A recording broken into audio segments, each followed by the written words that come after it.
এভাবে চুষে চুষে খেতে আমার ভালো লাগে না। আরে পাগলি, চুষে খেলেই তো মজা পাবে। না, এভাবে খেতে একদম ইচ্ছে করছে না। আচ্ছা ঠিক আছে, তোমার যেভাবে মন চায় তুমি সেভাবেই খাও। আমার মিষ্টি বউ নিশাত প্রতিদিন এটা খাবো ওটা খাবো বলে আবদার করে। আজ সে বলেছিল সে নাকি আইসক্রিম খাবে, আর সেটা খাওয়ার সময় এত সব কাণ্ড। পরের দিনের ঘটনা। বউ, ও বউ, কই গেলা তুমি? কি হয়েছে, ডাকছেন কেন? তুমি এতক্ষণ কই ছিলা? আমি একটু ছাদে গিয়ে মারিয়ার সাথে কুতকুত খেলছিলাম। কি? এই, তুমি এখনো কুতকুত খেলো? হ্যাঁ, কিন্তু আপনি আমাকে ডাকছিলেন কেন?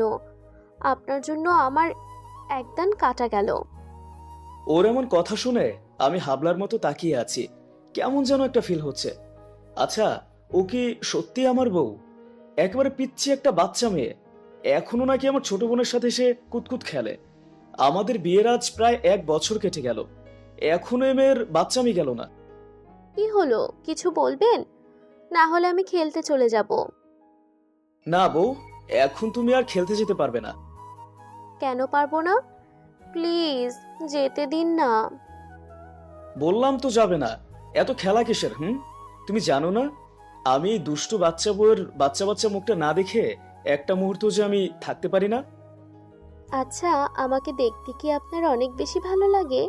আমার মধ্যে কি আছে যে আপনার এতটা ভালো লাগে?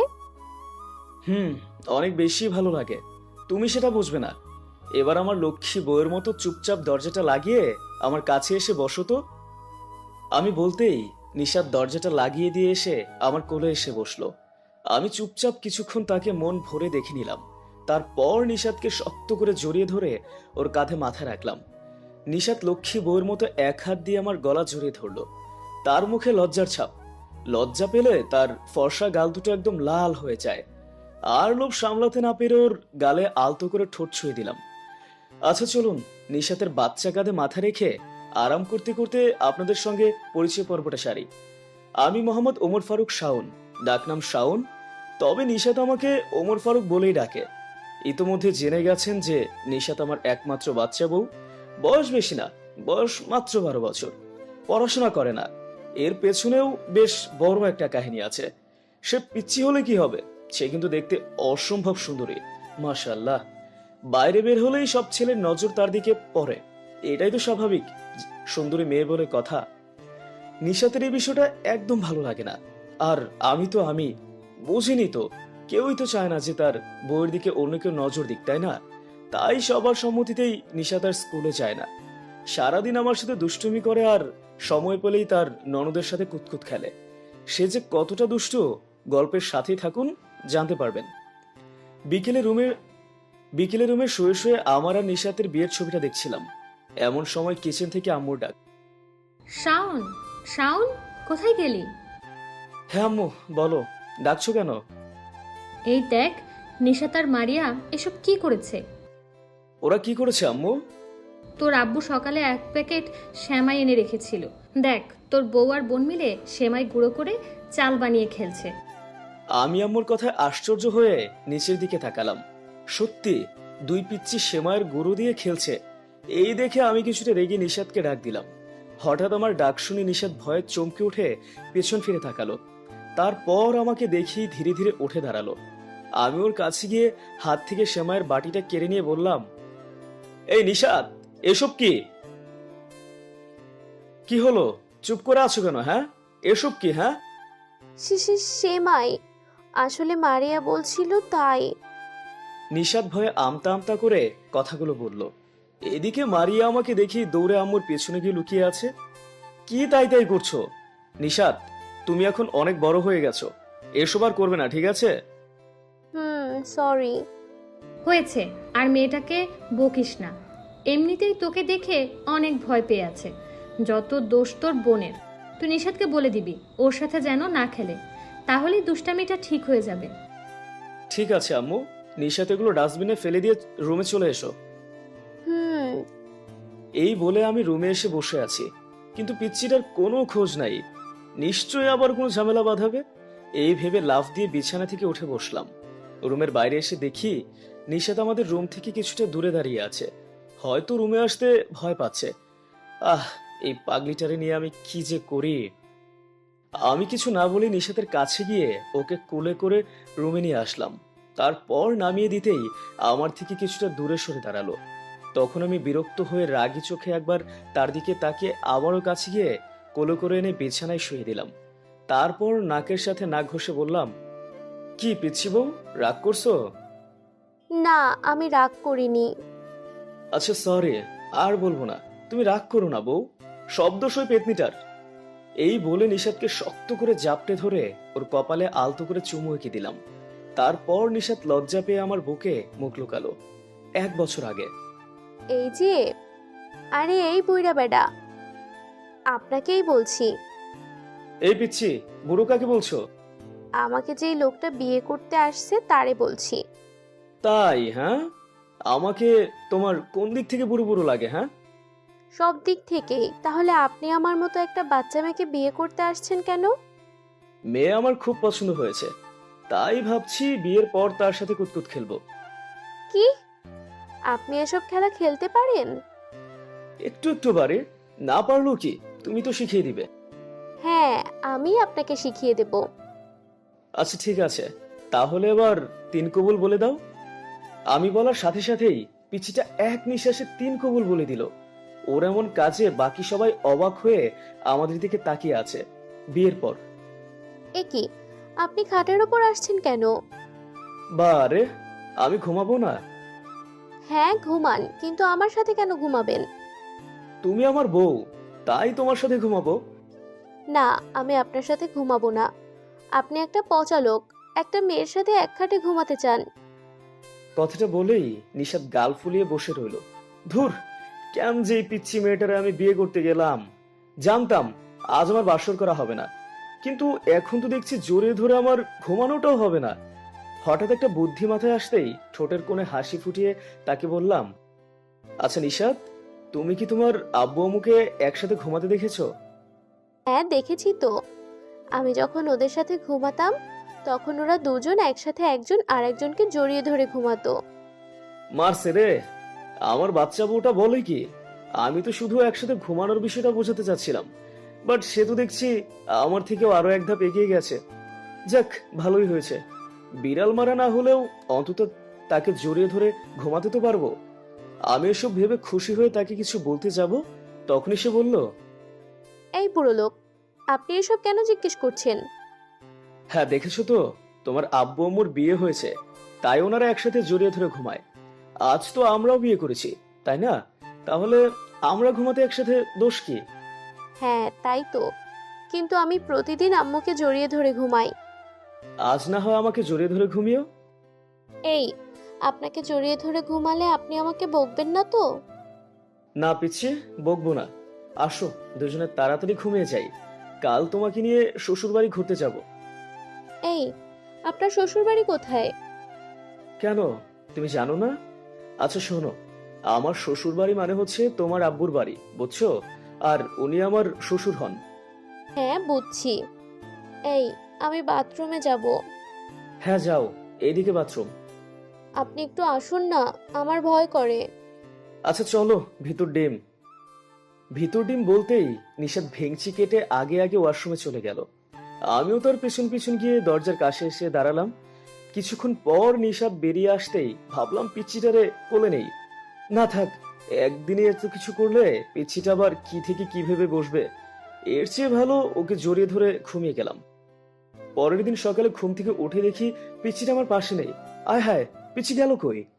নিচে থেকে চেঁচামেচির আওয়াজ শুনে দ্রুত বেরিয়ে এসে যা দেখলাম, আমার পায়ের নিচের মাটি যেন শূন্য মিলিয়ে গেল।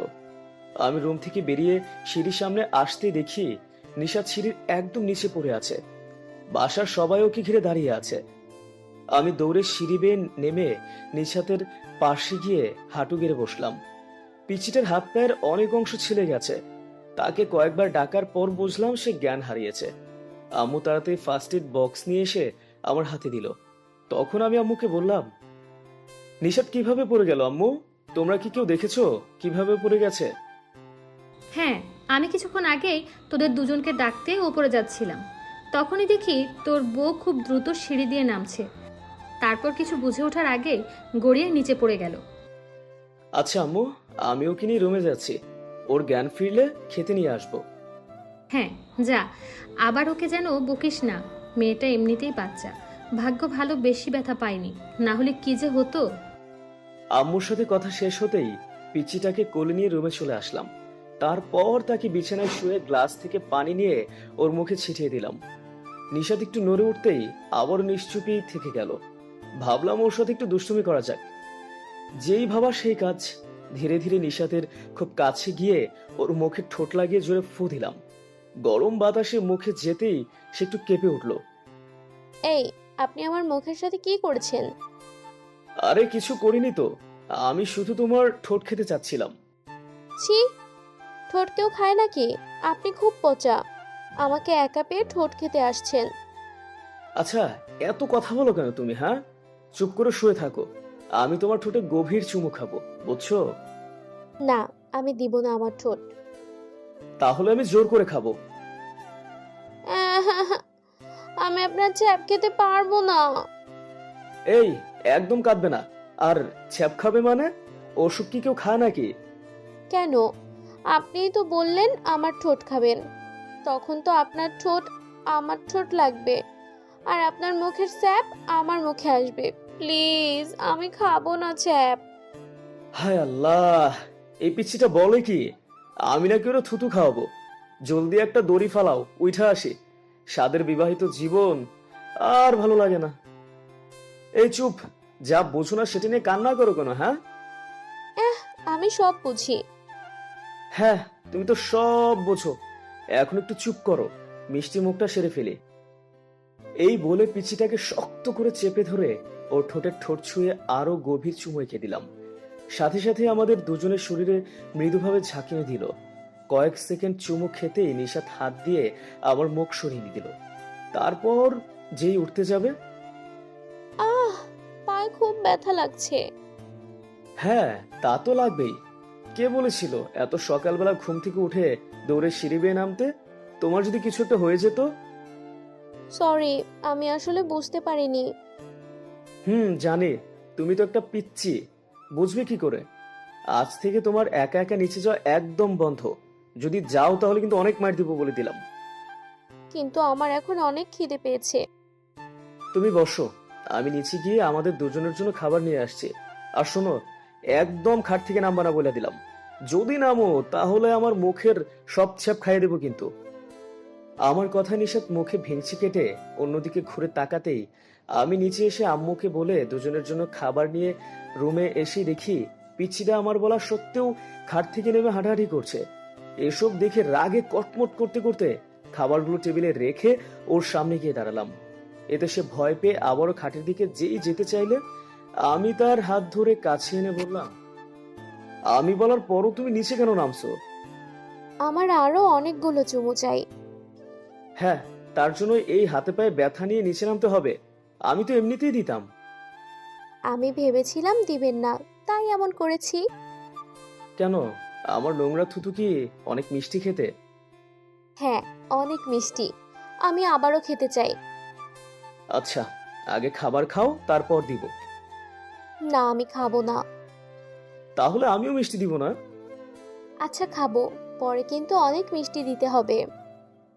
ওকে ডান পিচ্ছি। সেই থেকে খুব আনন্দে কাটছে আমাদের প্রতিটি মুহূর্ত। মাঝে মাঝে তার দুষ্টু মিষ্টি অভিমানগুলো অনেক ভালো লাগে আমার কাছে। তার পিচ্ছিদের মতো দুষ্টামি করা, সবসময় মিষ্টি খেতে চাওয়া, রাতে ঘুমানোর সময় শক্ত করে জড়িয়ে ধরা, এই সবই যেন আমার অভ্যাসে পরিণত হয়েছে। শুধু নিশাদ যে দুষ্টুমি করে তা কিন্তু না, আমার যে ছোট বোনটা আছে মারিয়া, সেও কিন্তু অনেক দুষ্টু। ওর বয়স মাত্র 6 বছর, কিন্তু 6 বছর হলে কি হবে, দুষ্টামির দিক দিয়ে বড়দেরকেও কাবু করে ফেলে। যেই বান্দরের বান্দর। এই দুই পিচ্ছি ভাবি আর ননদ মিলে আমাদের সারা বাড়ি মাথায় তুলে রাখে। এখানে যেন তাদেরই রাজত্ব, আর বাকিরা যারা আছে তারা প্রজা। দুজনের মধ্যে ভালো বন্ধুত্ব থাকলেও কেউ কাউকে ফাঁসিয়ে দিতে কিন্তু ছাড়ে না। এই ক্ষেত্রে আবার দুইজনেই একজন একজনের পিছে লেগেই থাকে।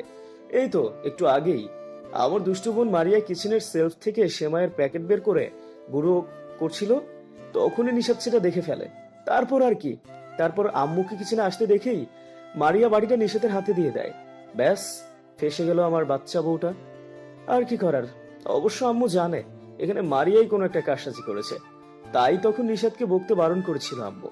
রাতে ঘুমানোর সময় নিশাত বলল, এই পিচ্ছি, অনেক আদর পেতে চাই। এই পিচ্ছি, এসব কি বলছো তুমি? হ্যাঁ, আজ আমাকে আদর করুন না প্লিজ। সরি সোনা, এখনো সব করতে পারবো না। প্লিজ প্লিজ, কেন করবেন না? বিয়ের পর তো স্বামী তার বউকে এত এত আদর করে, তাহলে আপনি কেন আমাকে একটু আদর করেন না? কে বললো আমি তোমাকে একটু আদর করি না? শোনো নিশাত, আমি তোমাকে সব রকম আদর দিব, বুঝছো? শুধু ওই আদরটা চেও না প্লিজ, এতে তোমার ক্ষতি হবে, বোঝার চেষ্টা করো। হোক ক্ষতি, আমার একটা বাবু চাই। হ্যাঁ, আমি আছি তো তোমার বাবু হতে। আমি আমাদের দুজনের বাবু চাই, প্লিজ দিন না। বউ, তোমার বয়স কত? 12 বছর 6 মাস। সেটা জেনে আপনি কি করবেন? আচ্ছা ঠিক আছে, আমি তোমাকে আর 2.5 বছর পর বেবি দিব ইনশাল্লাহ। না, আমার এক্ষুনি চাই। এই, ভালোভাবে বলছি, কথা কানে যাচ্ছে না? বলছি তো, এখন বেবি নিলে তোমার অনেক ক্ষতি হবে। কেন বোঝো না? আমি তোমাকে হারাতে চাই না।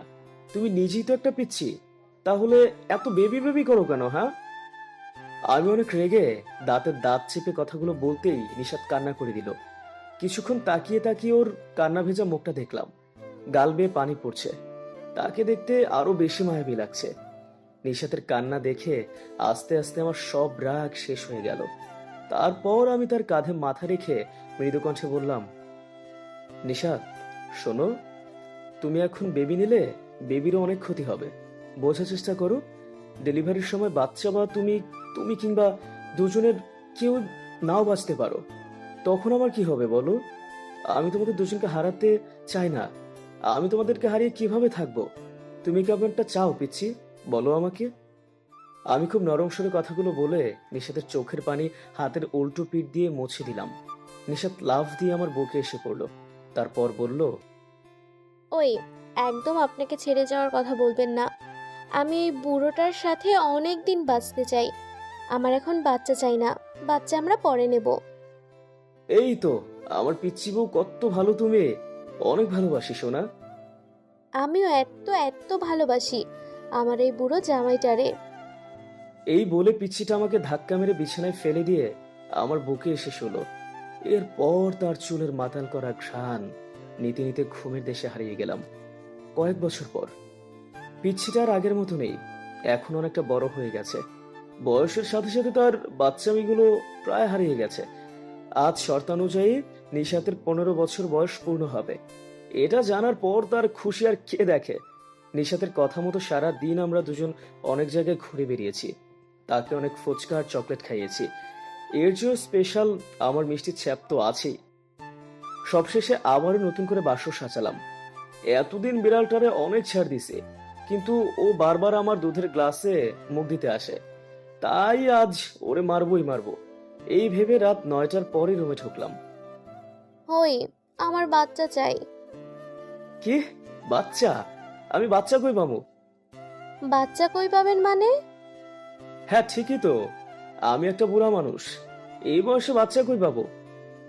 এতদিন অপেক্ষার পর আমার মুখে এমন কথা শুনে নিশাত প্রচন্ড রেগে গিয়ে আমার শার্টের কলার টেনে ওর খুব কাছে নিয়ে এসে বলল, আমাকে তাড়াতাড়ি বাচ্চা দাও।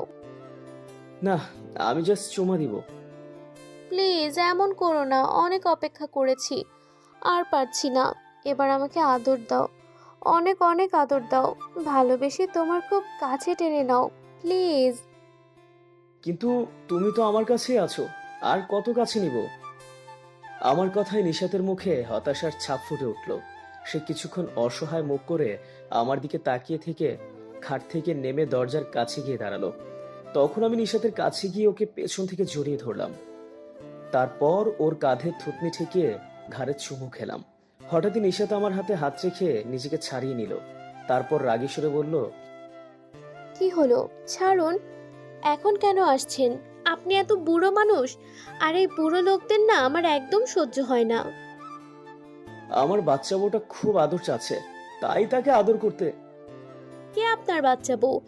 আমি কারো বউ না। হ্যাঁ জানি, তুমি শুধু আমার বউ জান পাখি। এই, ভালো হচ্ছে না কিন্তু।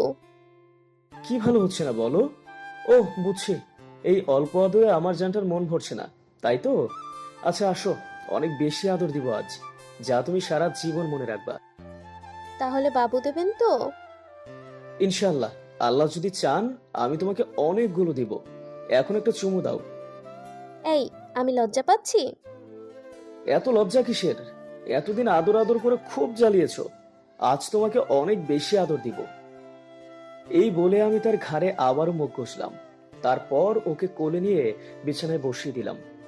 নিশাত লজ্জায় আমার দিকে তাকাতেই পারছে না, লজ্জায় হাত দিয়ে মুখ ঢেকে রেখেছে। আমি আস্তে আস্তে করে তার হাত টেনে ধরে আমার খুব কাছে নিয়ে এসে নিশাতের ওই ঘন কালো চোখের দিকে তাকালাম, অতঃপর তাকে বুকের সাথে মিশিয়ে নিলাম। বউ, বলছি আজ ওসব না করলে হয় না? আমি কথাটা বলতেই নিশাত আমার বাহুডোর ছেড়ে বেরিয়ে যাওয়ার বৃথা চেষ্টা করলো।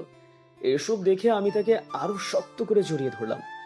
এতে পিচ্ছিটা একটু রেগে গিয়ে বলল, সমস্যা কি আপনার? আমার আবার সমস্যা কি? আপনি সরেন, বুড়ো লোকদের আমার খুব অসহ্য লাগে। দুষ্টু বউ, কি বলো এসব? আমি কি সত্যি বুড়ো হয়ে গেছি? হ্যাঁ, তাই নয় তো কি, আমি মিথ্যা বলছি? আচ্ছা, হলে হয়েছি বুড়ো, এসব ছাড়ো তো, রাত অনেক হয়েছে, চলো মিশন স্টার্ট করি। আপনি সিআইডি, পুলিশ নাকি র্যাব? তোমার মনের গোয়েন্দা হব, বুঝছো? আমি কথাটা বলেই ধীরে ধীরে নিশাতকে বিছানায় শুয়ে দিয়ে তার উপর উঠে ঠোঁটের কাছে এগিয়ে গেলাম। নিশাত লজ্জায় চোখ বন্ধ করে নিল। পরের দিন সকালে অফিসে যাওয়ার জন্য তৈরি হব, এমন সময় নিশাত কোথায় থেকে যেন এসে আমার বুকে মুখ লুকালো। আমি তার দিকে জিজ্ঞাসু দৃষ্টিতে তাকিয়ে বললাম, কি হয়েছে? কিছু না, এমনি। তারপর আমি তার কপালে আলতো করে ঠোঁট ছুঁয়ে অফিসের জন্য বেরিয়ে পড়লাম। কিছুক্ষণ পর অফিসে আসতে দেখি আমার সব কলিগরা কাজ ফেলে এক জায়গায় গোল হয়ে দাঁড়িয়ে আছে। আমি বিষয়টা লক্ষ্য করে ওনাদের কাছে গিয়ে জানতে পারলাম আজ নাকি সবাই ধর্মঘট করবে, তাই কোনো কাজ করা যাবে না। বস অনেকদিন হয়েছে আমাদের কারোরই বেতন বাড়াচ্ছেন না, অথচ দিনকে দিন কাজের পরিমাণ আগের তুলনায় কয়েক গুণ বাড়িয়ে দিয়েছে। আমিও বসের কিপটেমির শিকার, তাই আর কি আমিও তাদের চলে যোগ দিলাম। এবার অফিসের মালিককে বোঝাতে হবে এভাবে বেতন না বাড়ালে তার কোনো কাজ করে দিতে আমরা রাজি না। এভাবেই চললো দুপুর পর্যন্ত। লাঞ্চের সময় স্যার বললেন মালিক আমাদের দাবি মেনে নিয়েছেন। কি শান্তি! এই মাস থেকে আমাদের বেতন পদ অনুযায়ী বাড়িয়ে দেওয়া হবে। ব্যাস, শুরু হলো নাচানাচি, না মানে লাঞ্চ পার্টি। সবার সাথে খাবার খেয়ে ডেস্কে যাব, তখনই স্যার বললেন আজ অফিস বন্ধ, কাল থেকে কাজ শুরু করতে। তাই আর কি, তাই আর না দাঁড়িয়ে থেকে দ্রুত গাড়ি নিয়ে বাসার দিকে যাচ্ছিলাম। হঠাৎ একটা বিকট আওয়াজ হতেই সামনে তাকিয়ে দেখি একটা ট্রাকের সাথে আমার গাড়ির একটা সাইড মৃদুভাবে ধাক্কা লাগলো। আলহামদুলিল্লাহ, একটুর জন্য বেঁচে গেছি। ট্রাকটা যদি সরাসরি সামনে দিয়ে আসতো তাহলে এতক্ষণ আমি ওপরের বাসিন্দা হয়ে যেতাম। এদিকে ভয়ে আমার শরীর ঘেমে একাকার হয়ে গেছে। গাড়িটা একপাশে সাইড করে ওয়াল থেকে টিস্যুটা বের করে মুখটা মুছে নিলাম। তারপর কি যেন ভেবে নিশাতকে কল দিলাম। এই পিচ্ছি, কি করছো? আমি এইমাত্র গোসল করে আসলাম, এখন খাবার খাবো। আপনি? আমি এখন একটা মেয়েকে নিয়ে লেকের পাড়ে ডেটিং এ যাচ্ছি। কি, আপনার এত বড় সাহস? ঘরে বউ থাকতে অন্য মেয়ের সাথে ডেট করবেন? হ্যাঁ জানো, ও দেখতে খুব হট। আপনি এমন করতে পারলেন? এখানে কাদার কি আছে? বিয়ে তো আর করছি না, তাই না? জাস্ট একটু ডেট করে চলে আসবো, প্রমিস। লাগবে না আপনার প্রমিস, থাকেন আপনি, আমি এক্ষুনি বাপের বাড়ি চলে যাচ্ছি। এই যেও না সোনা, প্লিজ, তুমি আমার একটা মাত্র পিচ্ছি বউ। হ্যালো, ওই পাগলি, শোনো তো। নিশাত কান্না করে কলটা কেটে দিল। আরে আমি তো জাস্ট মজা করছিলাম, কিন্তু বউ তো দেখছি সিরিয়াসলি নিল। এদিকে নিশাত আমার অন্য মেয়ের সাথে ডেটের কথা শুনে অনেক কান্না করতে লাগলো। নিশাতের বিশ্বাসই হয় না যে আমি এমন করব তার সাথে। যদি অন্য মেয়েকে এতই ভালো লাগে তাহলে কাল তার সাথে যা হলো সেসব কি ছিল? ভেবে নিশাতের কান্নায় বুক ফেটে যাচ্ছে। রাত বাজে 9টা। নিশাত আম্মুকে নিয়ে ওদের বাড়িতে এসেছে। আম্মু ওকে একা আসতে দিত না, তাই আম্মুকেও সাথে নিয়ে আসছে। নিচে কিছুক্ষণ ওর আব্বুর আম্মুর সাথে কথা বলে রাত 10টায় রুমে আসলো। এসেই নিশাতের চোখ তো একদম ছানা বড়া হয়ে গেল, কারণ সে দেখলো আমি খুব আরাম করে ওর বিছানায় শুয়ে ঘুমাচ্ছি।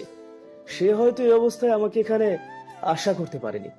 সে কিছুক্ষণ আমার দিকে অবাক চোখে তাকিয়ে থেকে দৌড়ে নিচে এসে শাশুড়ি মাকে জিজ্ঞেস করলো শাওন কখন আসছে। তখন উনি বললেন আমি নাকি দুপুরের পরপরই এখানে এসেছি তাকে সারপ্রাইজ দেওয়ার জন্য। কথাটা শুনতেই নিশাদের মুখে হাসি ফুটে ওঠে। তখন সে আমি যে তাকে মিথ্যে বলে কাঁদিয়েছিলাম সেটা বুঝতে আর এতটুকু বাকি নেই। নিশাত মুচকি হেসে দ্রুত রুমে এসে আমার পাশে বসলো। তারপর মাথায় হাত বুলিয়ে কপালে মৃদু ঠোঁট ছোঁয়াতেই আমি তাকে শক্ত করে জড়িয়ে ধরলাম। তখন সে খুব ঘাবড়ে গিয়ে বলল, আপনি আমাকে মিথ্যে বলছেন কেন? কই আমি মিথ্যা বলছি? আপনি নাকি মেয়ে নিয়ে ডেটিং করবেন? হ্যাঁ করেছি, ডেটিং করেই তো এখানে আসছি। এই, আর মিথ্যে বললে একদম গলা টিপে দেব। শুধু শুধু আমাকে কষ্ট দেয়, পচা লোক। আচ্ছা বউ, আজকে আমরা দুজনে মিলে রুম ডেট করলে কেমন হয়? ছি, এসব কি বলেন? স্বামী স্ত্রীর পবিত্র ভালোবাসার সম্পর্কে এমন একটা পচা নাম বলবেন না। আমার এসব ভালো লাগে না। সরি জান, আজকাল তুমি একটু বেশি রেগে যাও। যদি এর কারণ আমি, আচ্ছা আর বলবো না, চলো দুজনে মিলে বাসর করি। চলো। নিশাত বলতেই আমি তাকে গড়িয়ে পাশে শুয়ে দিলাম। অতঃপর পিচ্চিটাকে কাছে টেনে ওর নাকের সাথে নাক ঘষে চোখের দিকে তাকালাম। তার চোখ দুটো খুব বেশি মায়াবী, অনেক বেশি সুন্দর। আমাকে সারাক্ষণ বশীভূত করে রাখে যেন। ইচ্ছে করে সারা জীবন ওই চোখে চেয়ে থাকে। দেখি অপলক। ভালোবাসা আরো বেশি হোক, সাথে একটা বেবিও হোক। গাইস, আপনাদের কি মতামত? আচ্ছা ছাড়েন তো, আমি ম্যানেজমেন্টের ছাত্র, তাই আমার পরিবার পরিকল্পনা আমি করতে পারবো। কারো ব্যক্তিগত কাজে নাক গলানো উচিত নয়, বুঝেছেন? তাহলে এবার লাইট অফ। সুপ্রিয় দর্শকবৃন্দ, আমাদের পুরো গল্পটি আপনাদের কাছে কেমন লাগলো সেটা কিন্তু জানাতে ভুলবেন না। আর যদি ভালো লেগে থাকে তাহলে অবশ্যই লাইক, কমেন্ট এবং সাবস্ক্রাইব করে আমাদের পাশেই থাকবেন। দেখা হবে পরবর্তী কোনো গল্পে।